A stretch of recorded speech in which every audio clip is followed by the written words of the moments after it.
Hello and a very warm welcome to my channel. I hope all are doing good. Today, in the class of BCom second year and in the subject of Indian Company Act in economics, we will be unlocking a very important factor which affects each and every kind of business, whether it is a domestic country or it is an international. In both the cases, the business involved in the same gets affected by it. There is a saying that risk is the consideration of profit making. But is it possible for any business to overcome the risk? Probably the answer is no. Risk हमारे लिए एक ऐसा तथ्य है जो हर एक व्यापार small, middle और लार्ज स्केल सब में इंक्लूडेड रहता है. इसकी पॉसिबिलिटी को हम मेकअप नहीं कर सकते, कवर अप नहीं कर सकते, बट इसके चांसेस को हम लेसन आउट कर सकते हैं. Okay, so it is a kind of, you can say a possibility or a probability will be the right answer that every business has to face in the upcoming near future. Maybe आपके goals, आपके objectives कितने अच्छे भी क्यों ना हो, but तैयारी risk facing की एक अटमोस्ट और पीक लेवल तक स्टैंडर्ड की होनी चाहिए. Okay, so let us define it within a commercial language. So risk factor जो है हमारे बिजनेस में रेफर्स टू इनएडिक्वेट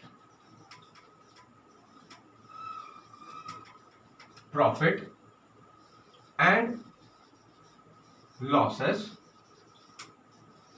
due to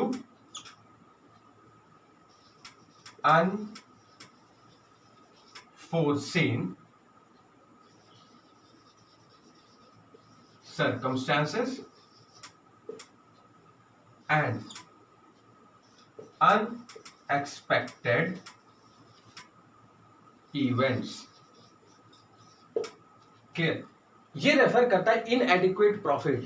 अब साहब आपके लिए जो इनएडिक्वेट प्रॉफिट है वो रहता है कि आपने जितना प्लान आउट किया था इन एडवांस कि भाई इतना प्रॉफिट हम जनरेट करेंगे अपने बिजनेस में, उस लेवल को आप मीट आउट नहीं कर पाए, फर्स्ट केस.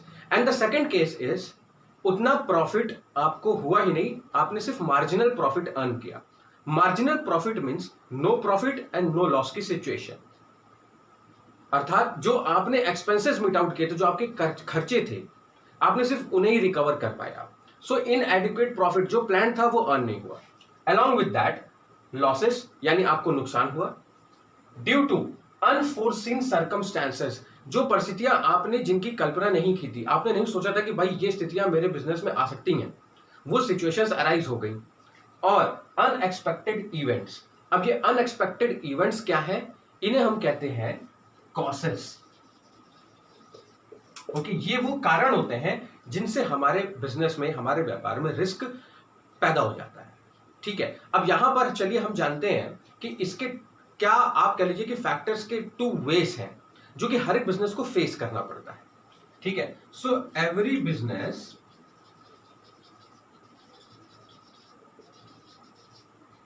फेसेस. अब दो आते हैं यहां पर, देखिए. एक आता है आपका speculative risk, I am putting the inverted comma, और एक आ गया आपका प्योर रिस्क. स्पेक्युलेटिव रिस्क होता है यहां पर या तो आपको गेन हो जाएगा या तो लॉस हो जाएगा, या तो मुनाफा या तो घाटा. डू और डाई की सिचुएशन यहां अराइज हो जाती है. प्योर रिस्क में या तो लॉस होगा एल्स नहीं होगा. यहां पर सिर्फ बात होती है लॉस की, और यहां बात होती है आपके gain and loss both. So now let us see some kind of causes. क्या वो कारण है जिनसे हमारे बिजनेस में रिस्क आ रहा है? सो कॉसेस इंक्लूड 3. सबसे पहला आ जाता है आपका नेचुरल, फिर आता है आपका human, and the third one is economical. Okay, now comes the first one, that is natural. Natural के साथ में क्या है, देखिए सिचुएशंस आ जाती हैं फ्लड की, अर्थक्वेक की. अब ये सब नेचुरल कैलामिटीज हैं. अब इनको आप ये कह सकते हैं कि ये नेचर्स की वजह से हो रही हैं। आपने नहीं सोचा था कि आपके बिजनेस में फ्लड आने की वजह से plant layout, setup, infrastructure, warehouse सब कुछ इफेक्ट हो जाएगा और डिस्ट्रॉय भी हो गया। सो ऐसी सिचुएशन में आपने रिस्क लेकर के बिजनेस किया एक ऐसे एरिया और मार्केट में जहां पर फ्लड और अर्थक्वेक्स फ्रीक्वेंटली आते हैं। So that is the risk which is known as natural. अब बात करते हैं ह्यूमन रिस्क की। ह्यूमन रिस्क में आ गया आपका डिसऑनेस्टी, झूठ के बिहाफ पर आपके एम्प्लॉय ने कुछ आपको वो आपके सामने रखा जो वास्तविकता जिसकी सच्चाई है नहीं, यानी कि आपको ए को प्रूव किया गया सी के माध्यम से। ओके, सो डिसऑनेस्टी यहां पर आ गई। दूसरा पॉइंट आता है आपका स्ट्राइक, हड़ताल पर चले गए सब। आपने रिस्क लिया कि भाई ऐसा हम एम्प्लॉयज के लिए करते हैं, आपने सोचा कि उनके बेनिफिट के लिए है, बट एम्प्लॉयज को वो सही नहीं लगा तो वो स्ट्राइक पे चले गए। Carelessness, third point. अब केयरलेस यानी लापरवाही आपके वर्कर्स ने दिखा दी, जबकि आपने उन्हें काम सौंपा था पूरी जिम्मेवारी के साथ में कि भाई they will be doing it with all kinds of authority and responsibility, but उन्होंने किया नहीं। अब आता है आपका इकोनॉमिकल सिचुएशंस देखिए आ जाती है आपकी कंपटीशन। आपने सोचा कि भाई इस प्रोडक्ट को अगर मैं कोई नया प्रोडक्ट लॉन्च कर रहा हूं इस पर मुझे कंपटीशन कम मिलेगा, बट ऐसा नहीं हुआ, आपको कंपटीशन अटमोस्ट लेवल का मिल गया। First thing. सेकंड थिंग आ जाती है आपकी यहाँ पर टैक्स रेट। अब टैक्स रेट गवर्नमेंट पर पहले उसने लगाया था मान लीजिए 4% आपके गुड्स पर, आप मैन्युफैक्चर करते रहे, आपका कॉन्फिडेंस लेवल इंक्रीज होता है, आप अच्छी मशीनरी, टेक्नोलॉजी, लेबर्स अरेंज करते हैं, इन्वेस्टमेंट करते हैं, लेकिन गवर्नमेंट ने चाहे टैक्स रेट डबल कर दिया 8%। तो अब आपको यहां पर आपने रिस्क लेकर के उसे स्टार्ट किया। सो ये सारी चीजें यहां पर इंक्लूड आउट हो जाती हैं। So now let us move ahead and know some kind of types of risk.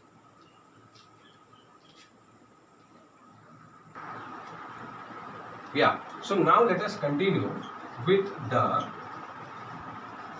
types of risk। वो कौन कौन से प्रकार हैं जिनसे हमारे बिजनेस में रिस्क एड ऑन हो जाता है। Okay, so now let us divide it into 4 types। The first one is legal risk, the second one is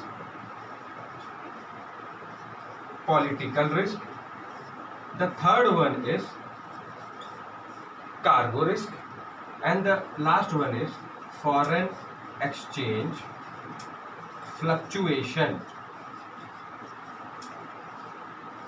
Okay, now let us start with the first one।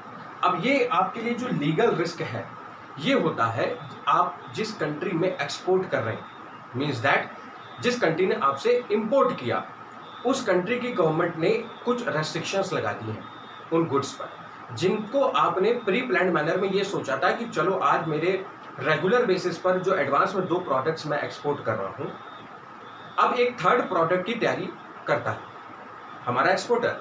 अब exporter ने जो third product वहां पर export किया और उस country ने import किया, गवर्नमेंट ने उस पर रेस्ट्रिक्शंस लगा दिए, या आप कह सकते हैं कुछ लीगल फॉर्मेलिटीज इंक्रीज कर दी जो पहले के प्री एडवांस के हमारे 2 गुड्स और एक्सपोर्ट्स प्रोडक्ट्स के साथ में नहीं था।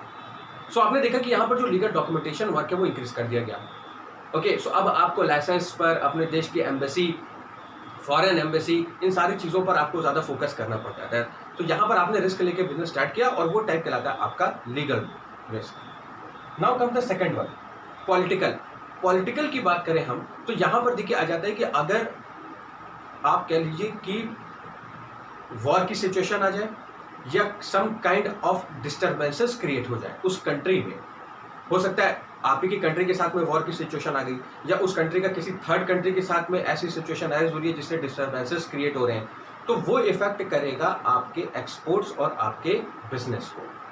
Clear? Now comes the third one, cargo risk के साथ में देखिए क्या है कि थेफ्ट, कॉलिजन और फायर, चोरी हो सकती है, आपका प्रोडक्ट्स यहाँ से आप बाई वाटरवेज और बाई एयरवेज भेज रहे हैं तो कॉलिजन हो सकता है। ओके, ड्यू टू आप कह लीजिए कि एटीट्यूड वर्कआउट नहीं किया या उनके जितने भी आप रडार्स पर वो लोग वर्कआउट कर रहे थे उसमें फेलियर आने की वजह से कॉलिजन हो गया, टकराव हो गया 2 शिप्स का या 2 एयर फ्लाइट्स का, आपके कुछ डैमेज हो गए। उसके बाद में आ जाता है आपका फायर, आगजनी, ये बहुत सारी चीज़ें इसमें रिस्क इन्वॉल्व रहता है। Now comes the last one, foreign exchange fluctuation, यानी कि विदेशी विनिमय में परिवर्तन या उतार व चढ़ाव, फ्लक्चुएशन। अब आप ये जान लें कि अगर फॉर एग्जांपल 72 रुपीज़ डॉलर का रेट है फ्लक्चुएट होकर 68 हो जाता है तो 4 रुपये कम हो गया, और कहीं अगर इंक्रीज हो गया 77 तो 5 रुपीज़ इंक्रीज हो गया। सो जिस आपने डॉलर के रेट पर मान लीजिए 72 पर आपने डील फाइनल की थी और वो 68 पर आ गया तो 4% लेस पर आपकी इनकम इफेक्ट आउट हो जाती है। Okay, so this is the types of risk. ये वो प्रकार है that is legal, political, cargo and foreign exchange fluctuation within which our business operates.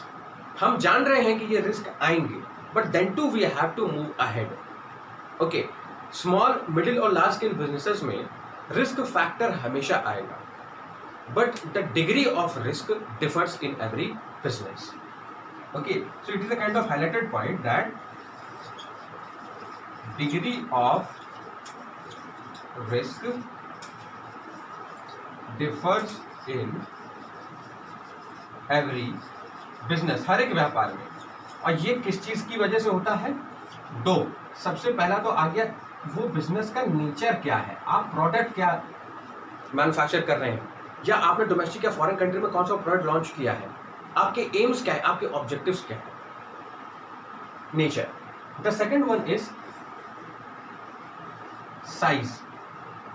अब जाहिर सी बात है लार्ज स्केल बिजनेस होगा तो प्लांट लेआउट सेटअप, आपकी यूनिट्स होंगी, इकाइयां होंगी जो हर एक एरिया मार्केट में विभाजित रूप से आपने स्थापित करके रखी होंगी। सो उनका जो सेटअप है, एम्प्लॉयज़ स्मॉल स्केल में कम होंगे क्योंकि आप एक एंटरप्रेन्योर होते हैं, मिडिल स्केल में थोड़ा ज़्यादा, लार्ज स्केल में एक वास्ट लेवल पर। सो ये भी डिपेंड आउट करता है हमारे रिस्क फैक्टर पर। So this was a topic that we have unlocked regarding the risk factor in any business. Hope you would have understood it better. Kindly prepare your own notes. Thank you.